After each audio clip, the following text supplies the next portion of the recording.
Dear viewers, welcome back to a new episode of Diet Myths. Actually, we'll talk today about 5 common diet mistakes that people follow when they diet. People are likely to diet throughout their lifetime because sometimes they put on weight and there are times where they don't exercise or they indulge in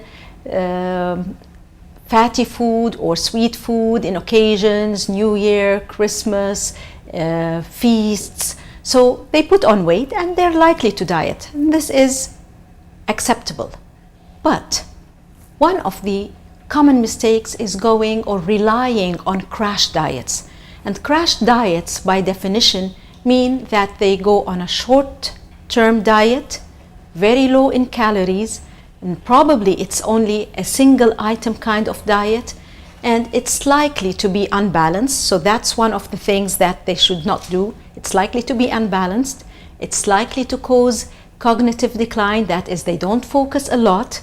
They suffer in concentrating in work or any kind of activity.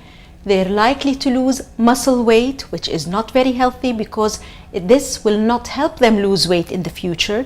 And as they age, they are likely to have slower metabolism. So by following these crash diets or these fad diets, they're likely to harm their system more. And remember that slow and steady, as in the moral from the rabbit and turtle story, slow and steady wins the race. So don't look for a quick fix. Try your best to go on a healthier habit when you eat.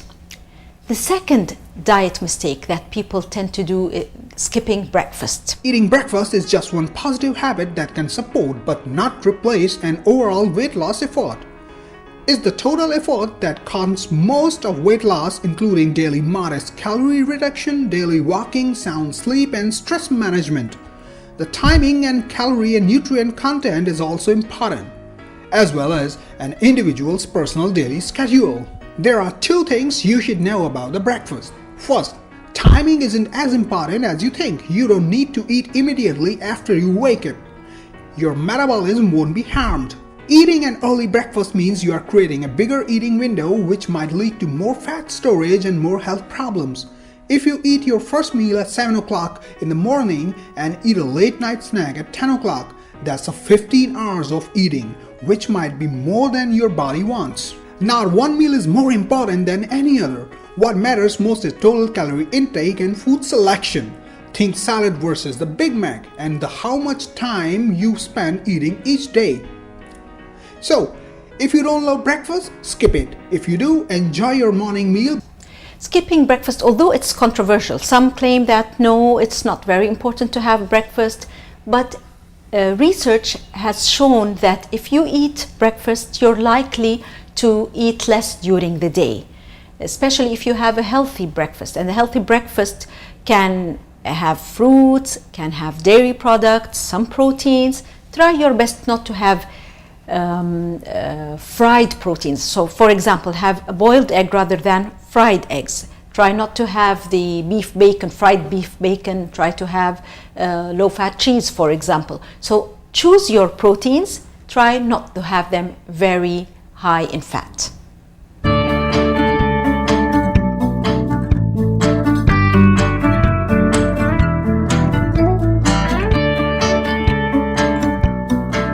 Welcome back to common diet mistakes.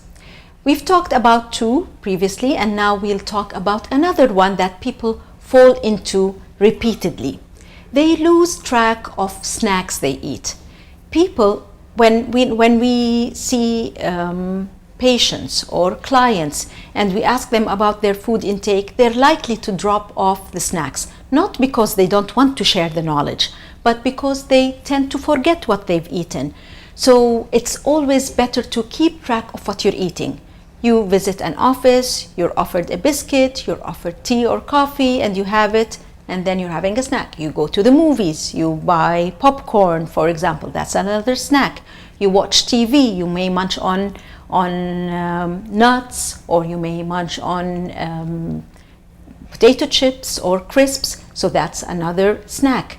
You may be sitting, working in your office and eating something to concentrate mindlessly, and that's another snack option. So when you munch on things, whether they're healthy or unhealthy, try to keep a record of what you're eating, because you're likely to stack up on calories without really being aware of that. Even if you're eating vegetables, even if you're eating fruits, they count towards your snack.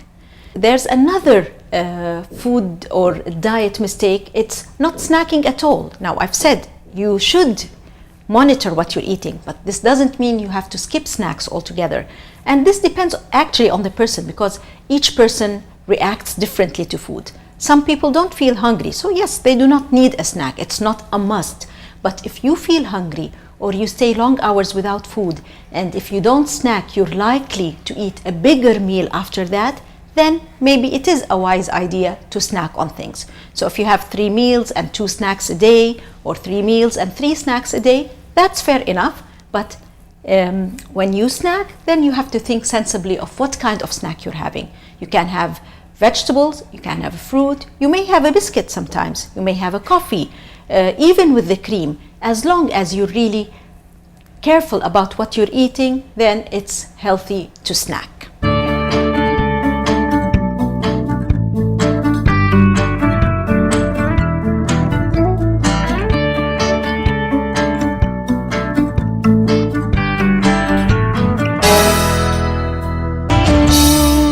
Finally, my last diet mistake that I'm going to talk about today is loading up on low fat. We always talk about low fat products, that they give you less calories, and that's absolutely correct. If you're having low fat milk or low fat cheese or any kind of low fat product, you're definitely cutting back on calories. And remember, 1 gram of fat would offer 9 calories. So any low fat product will have less calories. But this does not mean it's calorie free. And this does not mean that you allow yourself to have a second and third helping of the item that is low fat, because it is low fat. So you have to be really careful about your choices. There are low fat ice creams. So people opt to take 2 or 3 scoops instead of 1 scoop. They end up having more calories because it's sweetened. It has other ingredients as well. The same applies with biscuits.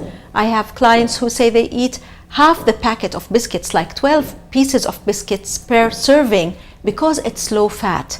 Well, low fat usually will not taste very good, so the manufacturer will compensate by adding sugar or other ingredients that will make it more palatable. So please read the total calories on the package before you choose to eat your food, so you would really monitor how much you're having. So even if it's low fat or low sugar, remember that it's not calorie free. So all in all, we have to monitor what we eat. We have to remember that we tend to do mistakes while dieting. They're innocent mistakes because we don't know. Try to ask the expert, ask your dietitian, ask your nutritionist how to snack, how to take your meals, where you can have a little bit more and where you can cut back on these things, and that will help you to live much healthier. Thank you for following us, and hope we'll see you in another episode.